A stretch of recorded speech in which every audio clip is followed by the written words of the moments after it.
दोस्तों, स्वागत है आपका रिप्ले बुक पर। आज हम the 7 habits of highly effective people पुस्तक के बारे में जानने वाले हैं, जो लेखक स्टीफन आर कोवे की बुक है।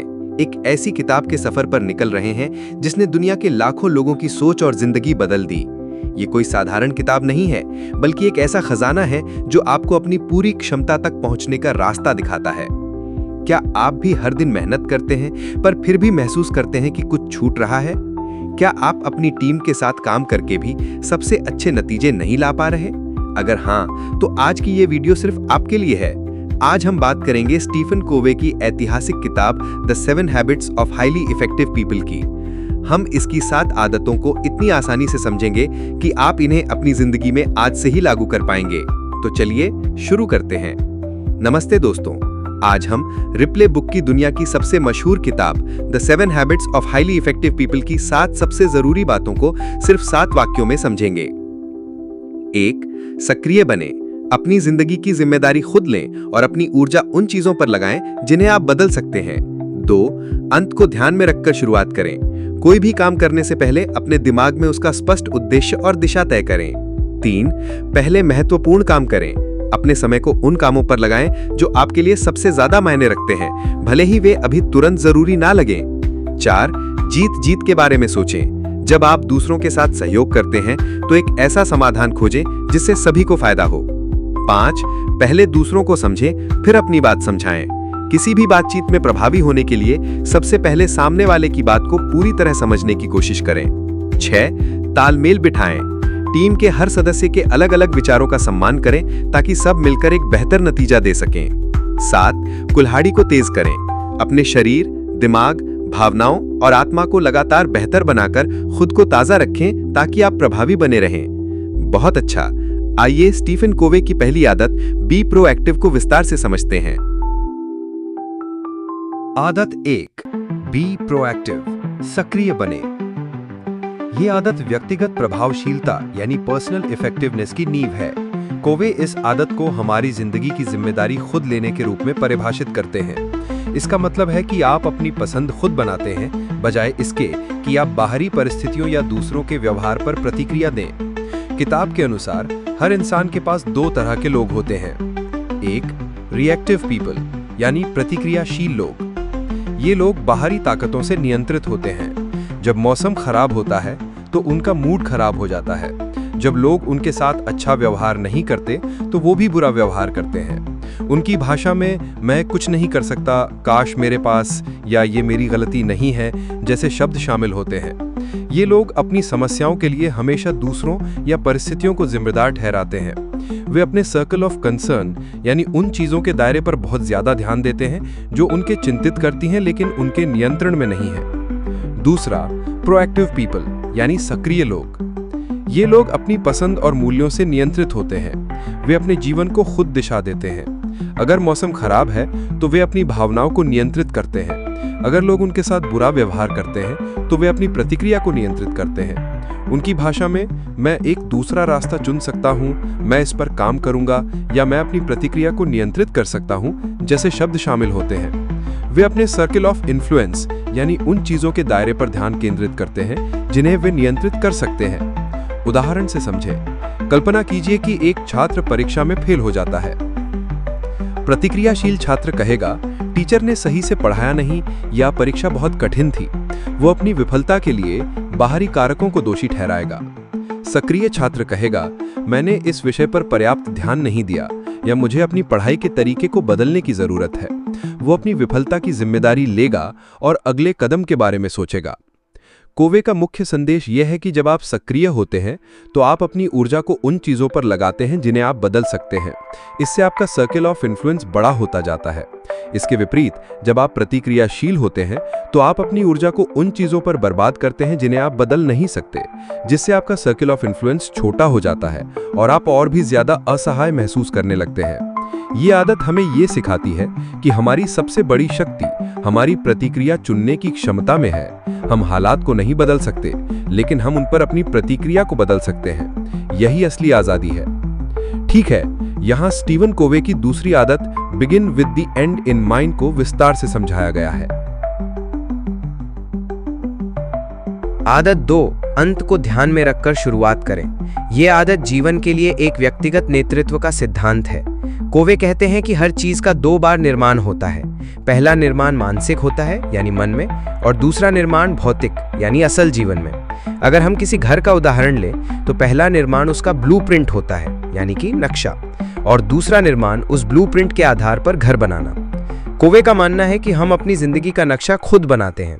अगर हम ऐसा नहीं करते तो कोई और, जैसे कि हमारे माता पिता, दोस्त, सहकर्मी या समाज, हमारी जिंदगी का नक्शा बना देता है और हम अनजाने में उनके लक्ष्यों का पालन करते हैं। इस आदत का सार ये है कि आपको अपने जीवन के लिए एक स्पष्ट दृष्टि यानी विजन बनानी चाहिए। ये सिर्फ लक्ष्यों के बारे में नहीं है, बल्कि आपके मूल्यों और सिद्धांतों को परिभाषित करने के बारे में है। इसका अभ्यास कैसे करें?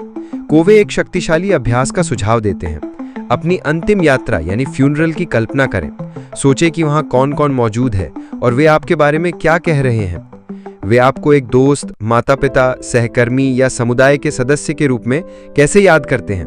क्या वे कहते हैं कि आप एक ईमानदार व्यक्ति थे या आप हमेशा दूसरों की मदद करते थे? यह अभ्यास आपको ये समझने में मदद करता है कि आपके लिए जीवन में क्या सही मायने में महत्वपूर्ण है। जब आप ये जान जाते हैं कि आप कैसे याद किए जाना चाहते हैं, तो आप अपनी रोजमर्रा की जिंदगी में ऐसे फैसले लेना शुरू कर देते हैं जो उस दृष्टि के अनुरूप हों। Personal mission statement. इस आदत का सबसे महत्वपूर्ण हिस्सा एक पर्सनल मिशन स्टेटमेंट बनाना है। ये एक ऐसा संविधान है जो आपके जीवन को नियंत्रित करता है। ये 1 या 2 पैराग्राफ का हो सकता है, जिसमें आपके व्यक्तिगत सिद्धांत, मूल्य और उद्देश्य शामिल हों। यह आपके लिए एक दिशा निर्देशक की तरह काम करता है, जो आपको मुश्किल परिस्थितियों में सही फैसले लेने में मदद करता है। उदाहरण, मान लीजिए कि आपका मिशन स्टेटमेंट है, मेरा उद्देश्य ईमानदारी से काम करना, दूसरों के प्रति दयालु होना और हर दिन कुछ नया सीखना है। अगर आपको अपने करियर में कोई ऐसा ऑफर मिलता है जो बहुत पैसा दे रहा है, लेकिन उसमें बेईमानी करनी पड़ सकती है, तो आपका मिशन स्टेटमेंट आपको याद दिलाएगा कि आपकी प्राथमिकता क्या है। इससे आप एक ऐसा फैसला ले सकते हैं जो आपके मूल मूल्यों के साथ मेल खाता हो। संक्षेप में, ये आदत हमें बताती है कि हमें पहले अपने दिल में अपनी जिंदगी का नक्शा बनाना चाहिए ताकि हम उसे सही दिशा में जी सकें। ये पहली आदत सक्रिय बने को और भी ज्यादा ताकतवर बनाती है, क्योंकि अब आप सिर्फ हालात पर प्रतिक्रिया देने के बजाय अपने लक्ष्यों की ओर सक्रिय रूप से काम करते हैं, परिभाषित करते हैं, और आदत 3 से आप उन लक्ष्यों को प्राथमिकता देते हुए उन पर काम करते हैं। ये आदत हमें बताती है कि हमें अपना समय और ऊर्जा सबसे जरूरी चीजों पर लगानी चाहिए, न कि सिर्फ उन चीजों पर जो तुरंत ध्यान मांगती हैं। कोवे इसे समय प्रबंधन यानी टाइम मैनेजमेंट से अलग बताते हैं, क्योंकि ये सिर्फ कामों को व्यवस्थित करने के बारे में नहीं है, बल्कि अपनी जिंदगी को अपने मूल्यों के आधार पर व्यवस्थित करने के बारे में है। द टाइम मैनेजमेंट मैट्रिक्स किताब का सबसे महत्वपूर्ण हिस्सा एक मैट्रिक्स है जो हमारे कामों को 2 अक्षों पर बांटता है। जरूरी, ये वो काम है जिन पर तुरंत ध्यान देना होता है, जैसे कि डेडलाइन वाले प्रोजेक्ट या फोन कॉल। महत्वपूर्ण, ये वो काम है जो आपके मिशन, मूल्यों और लक्ष्यों में योगदान करते हैं। इस मैट्रिक्स में 4 क्वाड्रेंट हैं। क्वाड्रेंट 1, जरूरी और महत्वपूर्ण। ये संकटों, समस्या और अंतिम समय के डेडलाइन का क्षेत्र है। यहाँ काम करने से तनाव और दबाव बढ़ता है। उदाहरण, किसी बीमार को डॉक्टर के पास ले जाना या आज रात तक एक प्रोजेक्ट पूरा करना। क्वाड्रेंट 2, महत्वपूर्ण पर जरूरी नहीं। कोवे कहते हैं कि ये प्रभावशीलता का दिल है। इस क्वाड्रेंट में आने वाले काम हैं योजना बनाना, रिश्ते बनाना, नए अवसर ढूंढना और खुद को बेहतर बनाना। इन कामों में तुरंत ध्यान देने की जरूरत नहीं होती, लेकिन यह हमारे जीवन में सबसे बड़ा बदलाव लाते हैं। उदाहरण, जिम जाना, किताबें पढ़ना, परिवार के साथ समय बिताना या अगले महीने के प्रोजेक्ट योजना बनाना। क्वाड्रेंट 3, जरूरी पर महत्वपूर्ण नहीं। ये वे काम हैं जो दूसरों के लिए जरूरी होते हैं, लेकिन हमारे लक्ष्यों से इनका सीधा संबंध नहीं होता। ये अक्सर रुकावटें और डिस्ट्रैक्शंस होते हैं। उदाहरण, बिना मतलब के फोन कॉल, कुछ मीटिंग्स या दूसरों के छोटे मोटे काम करना। क्वाड्रेंट 4, ना जरूरी ना महत्वपूर्ण। ये समय बर्बाद करने वाले कामों का क्वाड्रेंट है। उदाहरण, बहुत ज्यादा टीवी देखना, सोशल मीडिया पर स्क्रॉल करना या बिना किसी उद्देश्य के इंटरनेट ब्राउज करना। कोवे का मुख्य संदेश यह है कि प्रभावी लोग क्वाड्रेंट 2 में रहते हैं। वे अपना ज्यादातर समय योजना बनाने और उन कामों को करने में बिताते हैं जो उनके जीवन के लिए महत्वपूर्ण हैं, भले ही वे अभी जरूरी ना हो। ऐसा करके वे क्वाड्रेंट 1 की समस्याओं को रोकते हैं और क्वाड्रेंट 3 और 4 में समय बर्बाद करना बंद कर देते हैं। ये आदत हमें सिखाती है कि हमारी प्राथमिकताएं समय से ज्यादा हमारे मूल्यों पर आधारित होनी चाहिए। आदत 4, थिंक विन विन यानी जीत जीत के बारे में सोचें। ये आदत आपसी निर्भरता यानी इंटरडिपेंडेंस के क्षेत्र में प्रवेश करती है, जहां आप दूसरों के साथ प्रभावी ढंग से काम करना सीखते हैं। विन विन का मतलब है कि जब आप किसी भी बातचीत, समझौते या रिश्ते में होते हैं तो आपका लक्ष्य एक ऐसा समाधान खोजना होता है जिससे सभी शामिल लोगों को फायदा हो। ये एक ऐसी सोच है जो मानती है कि सभी के लिए सफलता और खुशी पाने के पर्याप्त अवसर हैं। कोवे ने बातचीत और रिश्तों के लिए 6 मुख्य पैराडाइम यानी सोच के तरीके बताए हैं। पहला, विन विन। ये वो सोच है जहां दोनों पक्ष जीतते हैं। ये एक ऐसा समाधान खोजता है जो दोनों के लिए संतोषजनक हो। ये आपसी सम्मान, विश्वास और सहयोग पर आधारित है। दूसरा, विन लूज। इस सोच में अगर मैं जीतता हूं तो तुम हारते हो। ये अक्सर अधिकार, पद या ताकत पर आधारित होती है। ये अक्सर लोगों के बीच प्रतिस्पर्धा और दुश्मनी पैदा करती है। तीसरा, लूज विन। इस सोच में आप खुद को हारने देते हैं ताकि दूसरा व्यक्ति जीत सके। ये अक्सर शांति बनाए रखने के लिए होता है, लेकिन ये अंदर ही अंदर नाराजगी पैदा करता है और खुद के मूल्यों को कमजोर करता है। चौथा, लूज लूज। ये तब होता है जब दोनों पक्ष जीतने की कोशिश में एक दूसरे को इतना नुकसान पहुंचाते हैं कि अंत में कोई नहीं जीतता। ये बदला लेने या जिद्दीपन की वजह से होता है। पांचवा, विन यानी जीत। ये सिर्फ अपनी जीत पर केंद्रित होता है, दूसरे की परवाह किए बिना। इस सोच वाला व्यक्ति दूसरों की हार की परवाह नहीं करता, बस अपनी जीत चाहता है। छठवां, विन विन और नो डील। ये सबसे ऊंचा स्तर है। इसका मतलब है कि अगर कोई ऐसा समाधान नहीं मिलता जो दोनों पक्षों के लिए फायदेमंद हो तो हम कोई समझौता नहीं करेंगे। ये रिश्तों को बचाने और भविष्य के लिए दरवाजे खुले रखने का सबसे अच्छा तरीका है। कोवे का मुख्य बिंदु ये है कि विन विन ही एकमात्र ऐसा स्थायी पैराडाइम है जो लंबे समय तक चलने वाले रिश्तों और प्रभावी सहयोग को बढ़ावा देता है। जब लोग महसूस करते हैं कि उनके हितों का भी ध्यान रखा जा रहा है तो वो ज्यादा प्रेरित होते हैं और ज्यादा रचनात्मक तरीके से काम करते हैं। इसका अभ्यास कैसे करें? विन विन को अपनाने के लिए आपको 4 चीजों पर ध्यान देना होगा। पहला, चरित्र। इसमें ईमानदारी, परिपक्वता यानी मैच्योरिटी और एक प्रचुरता के मानसिकता यानी एबंडेंस मेंटालिटी शामिल है, जो मानती है कि हर किसी के लिए पर्याप्त सफलता है। दूसरा, संबंध। भरोसा ही विन विन का आधार है। जब आप दूसरों के साथ विश्वास बनाते हैं, जैसा कि आदत 5 सिखाती है, तो विन विन समाधान खोजना बहुत आसान हो जाता है। तीसरा, समझौते। आपको ऐसे समझौते करने चाहिए जो विन विन मानसिकता को बढ़ावा दें। चौथा, प्रणाली। आपकी कंपनी या संगठन में ऐसी प्रणालियां होनी चाहिए जो विन विन व्यवहार को प्रोत्साहित करें। ये आदत हमें सिखाती है कि हम सिर्फ अपनी नहीं बल्कि दूसरों की भलाई के बारे में भी सोचें और ये समझें कि असली सफलता एक दूसरे के साथ मिलकर आती है। आदत 5, seek first to understand then to be understood. पहले दूसरों को समझें, फिर अपनी बात समझाएं। ये आदत प्रभावी संचार यानी इफेक्टिव कम्युनिकेशन की सबसे महत्वपूर्ण कुंजी है। कोवे कहते हैं कि हम इंसानों को आमतौर पर यह लगता है कि हम एक दूसरे को समझते हैं, लेकिन सच तो यह है कि हम में से ज्यादातर लोग जवाब देने के इरादे से सुनते हैं, ना कि समझने के इरादे से। इस आदत का मतलब है कि जब आप किसी से बात कर रहे हों तो सबसे पहले सामने वाले व्यक्ति की बात को पूरी तरह से समझने की कोशिश करें। उनकी बातों के पीछे छिपी भावनाओं, जरूरतों और दृष्टिकोण को समझने की कोशिश करें। सुनने के 4 स्तर। कोवे बताते हैं कि लोग 4 स्तरों पर सुनते हैं। 1, इग्नोरिंग यानी अनदेखा करना, आप बिल्कुल भी नहीं सुन रहे हैं। 2, प्रिटेंडिंग यानी ढोंग करना, आप हाँ ठीक है जैसे शब्द कह रहे हैं लेकिन आपका ध्यान कहीं और है। 3, सेलेक्टिव लिसनिंग यानी चुनकर सुनना, आप सिर्फ वही सुन रहे हैं जो आपकी रुचि का है, बाकी बातों को नजरअंदाज कर रहे हैं। 4, एम्पैथिक लिसनिंग यानी सहानुभूति से सुनना, ये सबसे ऊंचा स्तर है। इसमें आप दूसरे व्यक्ति की बात को उनकी आंखों से देखने की कोशिश करते हैं। आप उनकी भावनाओं, शब्दों और इशारों को भी सुनते हैं। एम्पैथिक लिसनिंग, ये आदत हमें एम्पैथिक लिसनिंग का अभ्यास करने के लिए कहती है। इसका मतलब सिर्फ शब्दों को सुनना नहीं है, बल्कि उस व्यक्ति के अनुभव और भावना को महसूस करना है।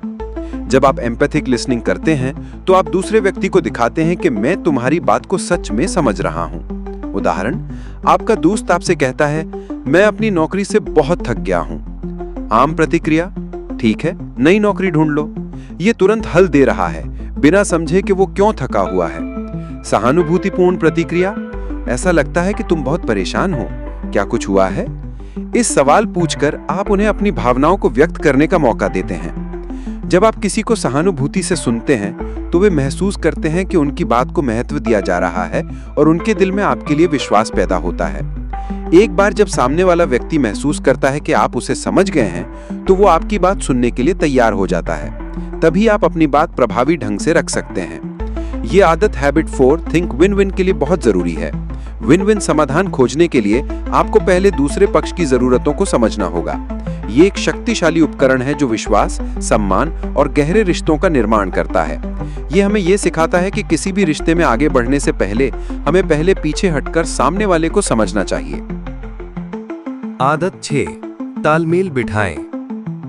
ये आदत रचनात्मक सहयोग का सिद्धांत है। सिनर्जी शब्द का मतलब है कि जब दो या दो से ज्यादा लोग साथ मिलकर काम करते हैं तो उनका सामूहिक नतीजा हर व्यक्ति के अकेले काम करने के नतीजों के योग से कहीं ज्यादा होता है। कोवे कहते हैं कि ये गणित के 1+1=3 या उससे भी ज्यादा होने जैसा है। ये सोच का एक ऐसा तरीका है जहां आप ये मानते हैं कि मतभेदों और अलग-अलग विचारों में ही सबसे बड़ी ताकत छिपी होती है। ज्यादातर लोग मतभेदों से डरते हैं और उनसे बचना चाहते हैं।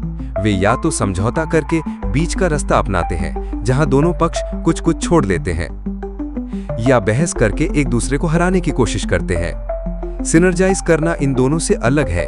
ये एक ऐसी प्रक्रिया है जिसमें आप मतभेदों को एक अवसर के रूप में देखते हैं, ना कि एक बाधा के रूप में। सिनर्जी को हासिल करने के लिए पिछली 3 आदतों की जरूरत होती है।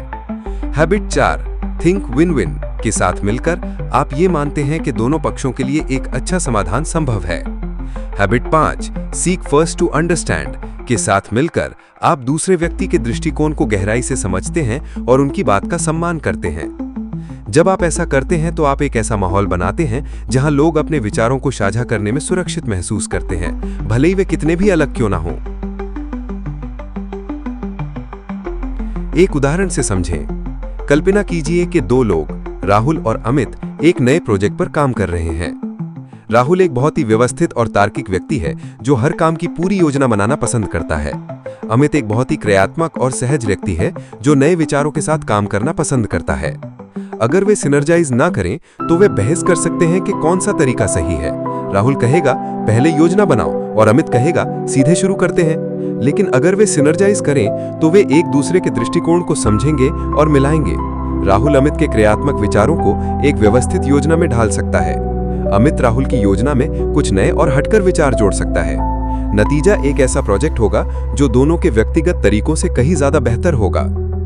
संक्षेप में ये आदत हमें सिखाती है कि हम एक दूसरे की कमियों को नहीं बल्कि एक दूसरे की ताकतों को देखें और उनका उपयोग करें। ये हमें मतभेदों का जश्न मनाना और साथ मिलकर कुछ ऐसा बनाना सिखाती है जो कोई भी अकेला नहीं बना सकता। सिनर्जाइज करना टीम वर्क और नेतृत्व का अंतिम रूप है। आदत 7 शार्पन द सॉ यानी कुल्हाड़ी को तेज करें। ये आदत आत्मनवीनीकरण का सिद्धांत है। कोवे कहते हैं कि ये एकमात्र ऐसी आदत है जो बाकी सभी 6 आदतों को लागू करने में मदद करती है। इसका सार ये है कि आपको अपने सबसे बड़े संसाधन यानी खुद को लगातार बेहतर बनाना और उसका ख्याल रखना चाहिए। ये आदत हमें एक कहानी के माध्यम से समझाई गई है। एक लकड़हारा बहुत मेहनत से एक पेड़ को काटने की कोशिश कर रहा था, लेकिन उसकी कुल्हाड़ी बहुत मोटी हो चुकी थी। जब एक राहगीर ने उसे सलाह दी कि उसे अपनी कुल्हाड़ी तेज कर लेनी चाहिए, तो लकड़हारे ने कहा, मेरे पास कुल्हाड़ी तेज करने का समय नहीं है, मुझे पेड़ काटना है। ये मूर्खतापूर्ण लगता है, लेकिन हम अक्सर अपनी जिंदगी में ऐसा ही करते हैं। हम लगातार काम करते रहते हैं, लेकिन अपने आप को बेहतर बनाने के लिए समय नहीं निकालते। कोवे ने आत्मनवीनीकरण के लिए 4 आयाम बताए हैं, जिन पर हमें नियमित रूप से काम करना चाहिए। ये चारों आयाम एक दूसरे से जुड़े हुए हैं। 1 शारीरिक, ये आपके शरीर का ख्याल रखने के बारे में है। उदाहरण के तौर पर पौष्टिक भोजन करना, नियमित व्यायाम करना, पर्याप्त नींद लेना और तनाव को कम करना। 2 मानसिक, ये आपके दिमाग को ताज़ा और विकसित रखने के बारे में है। उदाहरण के तौर पर अच्छी किताबें पढ़ना, लिखना, योजना बनाना या नए कौशल सीखना। 3. सामाजिक या भावनात्मक, ये दूसरों के साथ अच्छे और स्वस्थ रिश्ते बनाने के बारे में है।